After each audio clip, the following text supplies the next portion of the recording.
Hello everybody, this is Jeremy within the DAW and welcome back to another video. Today's video is going to be pretty simple. Maybe not simple, but pretty straightforward.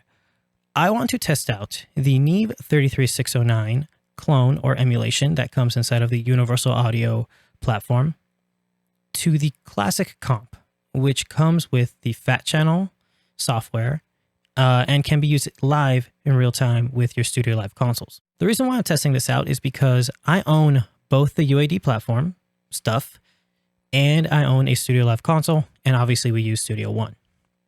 My Studio Live has the Fat Channel collection, and I actually use it quite a bit in live productions. So I want to see, does the Fat Channel's Neve style plugins compare to the Neve style plugins that UAD has? Both can be used in real time, but an Apollo Twin X costs like $1,400 to $1,600. Then you have to buy the Neve plugin for like $300 more, or buy the collection for like $600 or $700. Or you could just buy a Fat Channel collection. I think it comes free or super cheap with the Studio Live Series 3 console for like $2,300. You get a 16-channel console that can be upgraded to a 32-channel console with a bunch of cool effects in real time for about the same price as an Apollo Twin X with a Neve collection. So this is kind of a test to see, is my purchase worth my time? So what we're going to do is jump into our DAW, do a little bit of picture-in-picture. We're also testing out our A10 Mini Extreme ISO.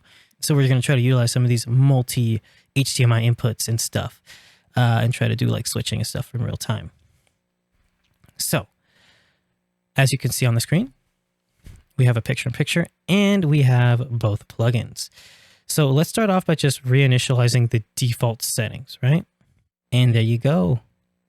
One thing that I really do like is that the size of the Classic comp, considering that it's just the compressor section, it's not the limiting section. When you compare it to something like the UAD Neve one, I actually kind of like the size of it. It's not a big plugin, right? Like if I bring this onto my other screen, we'll swap over to that screen right now. It doesn't look huge, right?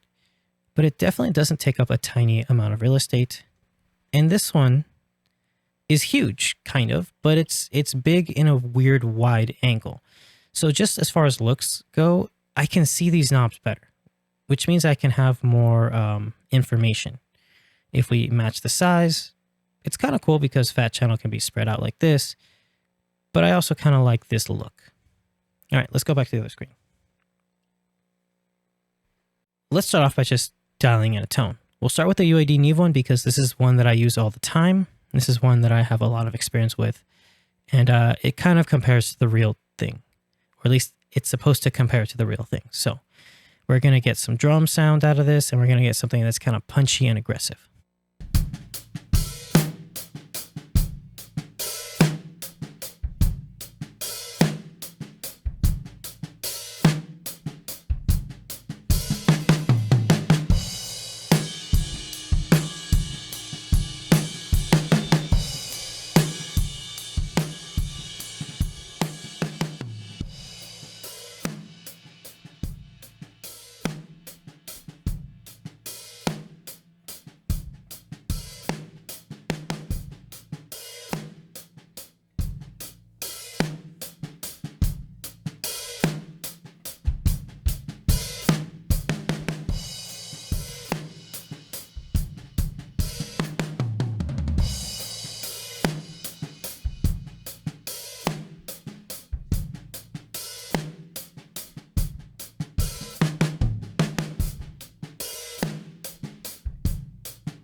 Cool. So what are we hearing?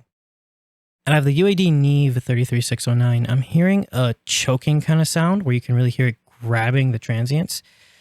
Even though I have it set to fast attack, which it should be doing that, it has a very colorful smear. Listen to the initial bite of everything with it bypassed. Very crunchy and very pristine.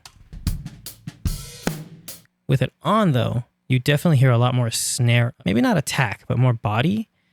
And it sounds a lot rounder. So this is without it. And this is with it. So let's listen to before and after. You'll see it because the power switch will be lit up when it's on, obviously. So here we go.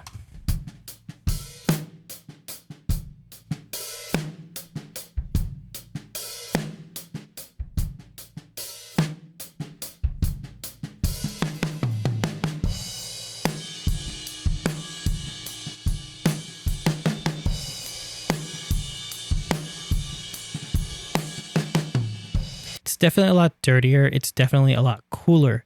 One thing that I really like is this headroom control. I can remove the amount of headroom that I want to have on this plugin.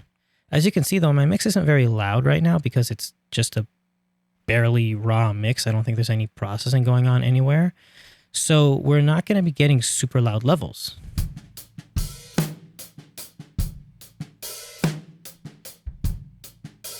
And that's where this is really coming in handy. So next, let's dial in a sound with the Fat Channel, which is the Presonus one. This is a classic comp. It's a 33609 without the limiting section. So let's try this out.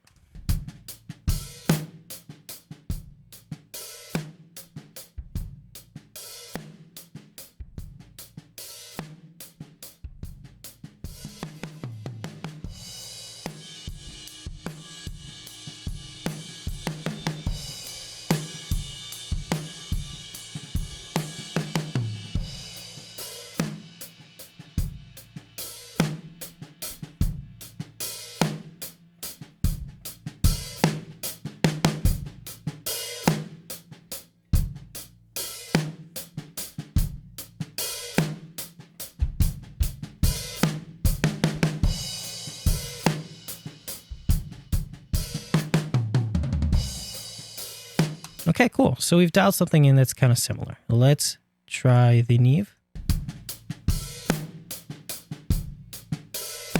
We're getting about up to 8 dBs of compression. So we want to do that.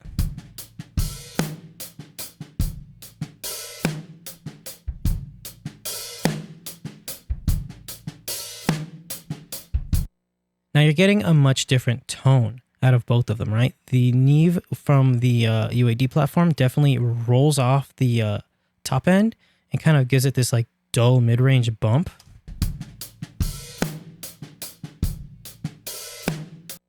Whereas the Fat Channel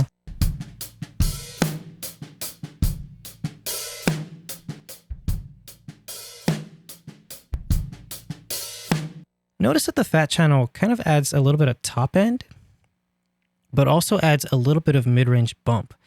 It's not the same mid-range as the Neve one from UAD though. The UAD one seems to have like a lower mid-range bump, while the classic compressor has an upper mid-range bump along with maintaining the top end, so you never get that dulling effect. Interesting. It does sound different though. Watch what happens when I just turn it off and on.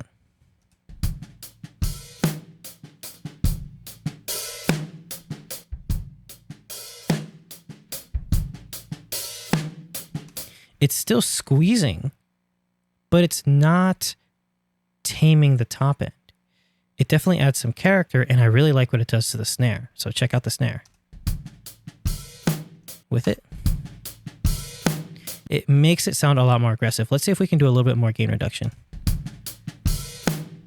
Oh yeah.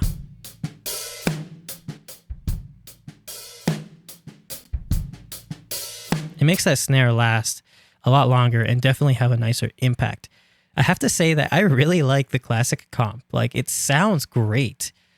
It sounds like a more transparent version of the Neve. So let's try the UAD Neve one. Okay, listen to that thwack of the snare. That just sounds amazing without it. And then let's try the Fat Channel. It's still there. It adds that thwack back. It's a different one, but it's still there.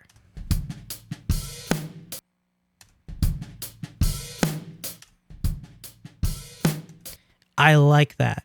You definitely get the Neve-esque sound without the really intense processing that is needed. So honestly, I gotta say I'm impressed.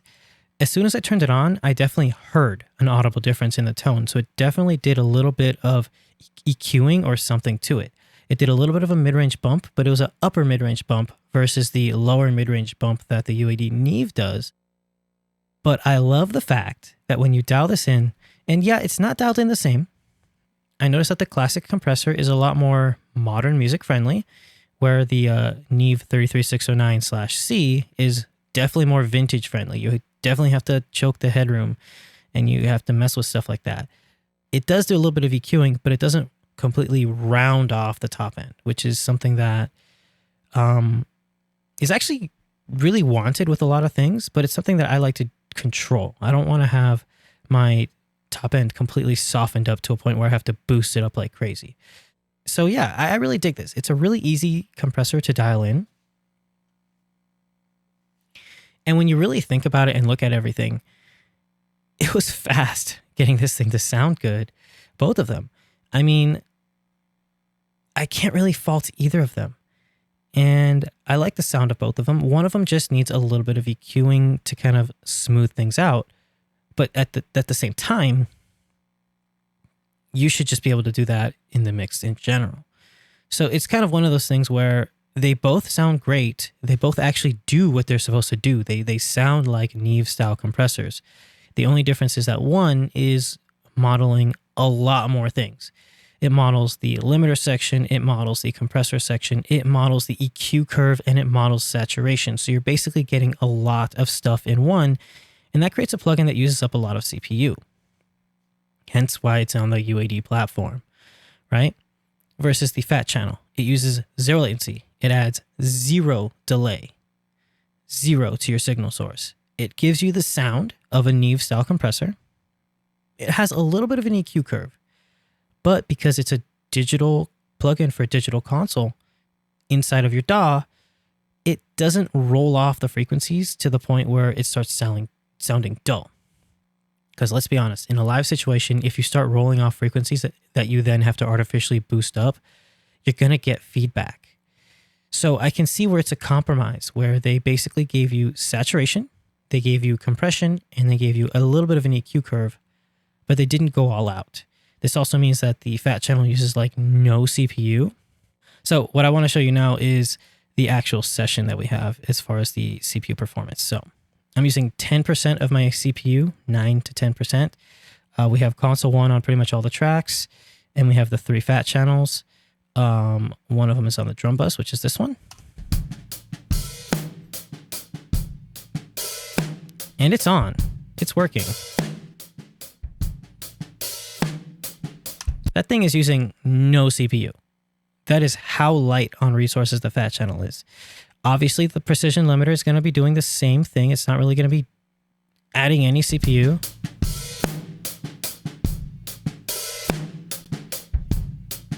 It's obviously not going to be doing anything to the CPU hit, but that's also being thrown onto my Apollo Twin X and my 2 Apollo X8Ps. I have 3 Apollo interfaces, so the DSP is going to be used on that. That alone is like $8,000 to $9,000 worth of equipment just to have a bunch of these plugins. Now, hold on, let me do something real quick. So check this out. If I do the UAD plugin and the Fat Channel, they're both on at the same time. Right? Or if we switch the Fat Channel to be first, same kind of effect. Let's throw 2 Fat Channels in there.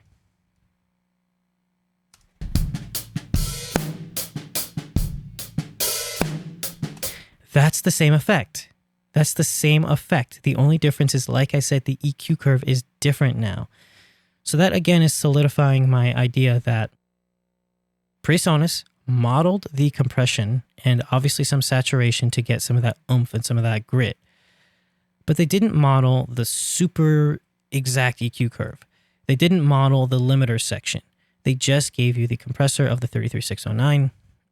And just listening to this, I can hear the compression characteristics almost completely match. Yeah, there's a little bit of differences, but there's going to be a difference between my 2254 compressor and another one from the same brand if I bought one today. So that's cool that you can get the sound. And if I stack them, I get that same effect as stacking two 33609s together. Trust me, I do that a lot. So I really dig that type of effect.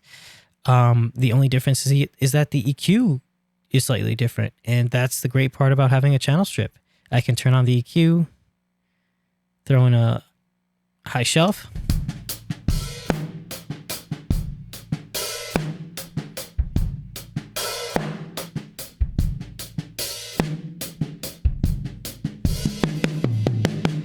Right?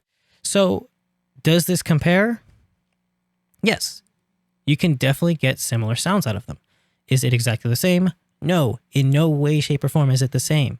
One is a very, very, very meticulous emulation of a specific unit, while the other one is a state space modeled, which is very particular, but it is a component emulation of just the compressor section.